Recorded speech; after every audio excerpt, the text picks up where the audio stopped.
o ex-governador do Rio de Janeiro, Sérgio Cabral, pediu à Justiça que ele fosse liberado do uso de tornozeleira eletrônica. E o Ministério Público Federal se posicionou a favor do fim da medida cautelar. No documento apresentado pela defesa, além da tornozeleira eletrônica, também foi solicitado que Cabral não tivesse mais a obrigação de se apresentar à Justiça todos os meses que pudesse deixar o país. Ao emitir o parecer favorável à retirada do equipamento, o Ministério Público Federal afirmou que a revogação das demais medidas cautelares excede e muito o objetivo da ação penal condenatória. Vou abrir aspas. Sérgio Cabral é réu em pelo menos 26 processos na Justiça Federal do Rio de Janeiro. Fecho aspas. Eu não posso começar com outra pessoa, senão com o Roberto Mota, que mora no Rio de Janeiro e vai poder trazer a sua análise e avaliação. Mota, as últimas notícias relacionadas a Sérgio Cabral são muito positivas para ele, mas são muito tristes, desanimadoras e decepcionantes para o resto do país. Daniel, eu não tenho absolutamente nenhuma explicação para essa notícia. Eu já há algum tempo desisti de entender como é que esse mecanismo funciona aqui no Brasil.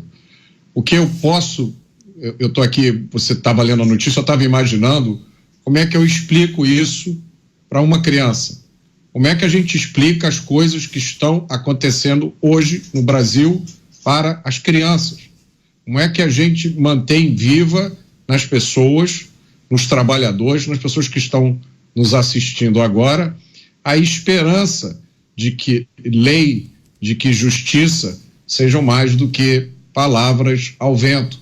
Como é que a gente faz o brasileiro acreditar que todos são iguais perante a lei, independente de classe, independente de cargo, independente de posição política? Essa é a pergunta, Daniel, que eu faço, mas que eu não sei responder. Pois é, Mota, a internet vai explodir aqui, as pessoas estão mandando mensagens sem parar. Alan Gani, também queremos ouvir a sua análise e avaliação acerca dessa notícia. Tem várias mensagens, eu inclusive vou usar uma mensagem para repassar a você o questionamento. O Rodrigo Rocha, Alan, enviou a seguinte mensagem: Brasil, mais um episódio que reforça a tese do que aqui o crime compensa. Concorda com ele? Absolutamente, perfeita a colocação. O crime compensa, porque a gente está falando de uma pessoa que foi condenada a 425 anos de cadeia em 26 processos. E aí essa pessoa está solta, né? Enquanto vândalos que invadiram ali, e aliás tinham alguns que nem eram vândalos, simplesmente estavam perto, a falta de condutas individualizadas, perto ali dos três poderes ou na entrada, mas não vandalizaram, presos, né? Todos presos em massa. Olha como que esse país ele está completamente no avesso. Então a mensagem que se passa é que a corrupção compensa. A gente teve uma miragem alguns anos atrás, onde poderosos foram para a cadeia, e ali teve um sopro de esperança no país. Puxa, a gente caminha para ser um país desenvolvido, onde a lei vale para todos, onde a lei vale para empresários poderosos, para políticos poderosos. A lei, igualdade perante a lei. Mas tudo isso foi anulado, todos estão soltos por aí, a história, inclusive, está sendo reescrita. E se o Brasil tem alguma pretensão de entrar na OCDE, pode esquecer, porque nessas organizações internacionais, corrupção é algo que pega bastante. E um país onde a impunidade é o normal, é a lei, não entra na OCDE. Da mesma maneira, pelo mesmo motivo, a Ucrânia, em 2014, não entrou na União Europeia, porque tinha que fazer uma série de reformas que visavam ao combate à corrupção. Não entrou. Então o Brasil virou uma república de bananas. Que investidor que quer vir para cá, onde a corrupção e a impunidade, onde o crime compensa? Não vem, o dinheiro não vem. E é claro que isso também tem impactos na renda, no emprego, à medida que não tem investimentos com toda essa insegurança jurídica e essa corrupção.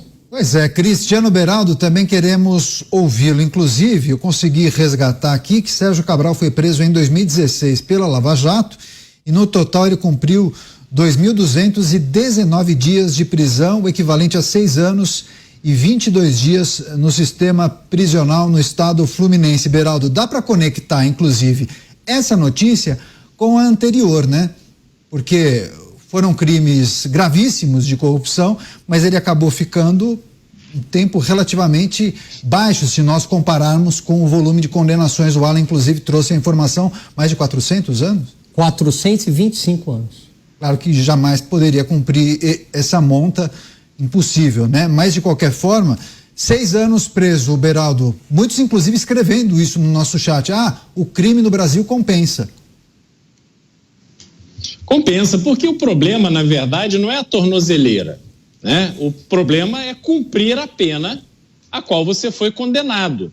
Nesse caso específico que a gente está tratando, não se trata só do roubo do dinheiro público, não se trata só usar dinheiro público para financiar uma vida nababesca, luxuosa, em circuitos internacionais, europeus, americanos, com vinhos caros e joias, etc. Não se trata só disso, mas se trata, sobretudo, do que aconteceu com o estado do Rio de Janeiro em razão de uma gestão que se especializou no desvio do dinheiro público.